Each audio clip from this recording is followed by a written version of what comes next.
हिंगोलीमध्ये वादळी वाऱ्यासह अवकाळी पावसानं हजेरी लावली। गारपिटीसह झालेल्या पावसामुळे कळमनुरी तालुक्यामध्ये दांडेगाव परिसरात आंब्याच्या बागेचं मोठं नुकसान झालंय। काढणीला आलेला आंबा जमिनीवर पडल्यानं शेतकऱ्यांच्या डोळ्यात पाणी आलंय।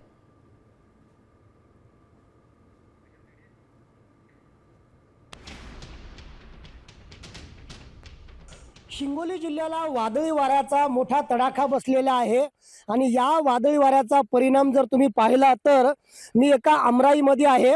कळमनुरी तालुक्यातील सुकळीवीर असेल, जामगव्हाण असेल या शिवारामध्ये संपूर्ण आंब्याच्या बागा ह्या आडव्या झालेल्या आहेत। आपण जर पाहिलं तर हे महाकाय आंब्याचं झाड होतं, मात्र रात्रीच्या वादळी वाऱ्याच्या तडाख्यामुळं हे झाड जे आहे ते भुईसपाट झालेलं आहे, जमिनीवरती आलेलं आहे। बापू, हे सगळे आंबे पडले तर किती वाजता झाले? हे रात्री 1 वाजताच्या जमा झाला बघा। कसं होतं वादळी वारं? लय जोरात होतं। गारा, हा गारपेटे होती। पिकांचं नुकसान काय काय हा, झालं? गव्हाचं झालं नुकसान, आंब्याचं, हळदीचं, हा, बरंच नुकसान झालंय। हो. हा. आपण जर पाहिलं तर आता या ठिकाणी हे जे आंबे आहेत हे संपूर्ण आंबे आता तोडणीला आलेले होते, मात्र जमिनीवरती हे सगळे आंबे आलेले आहेत।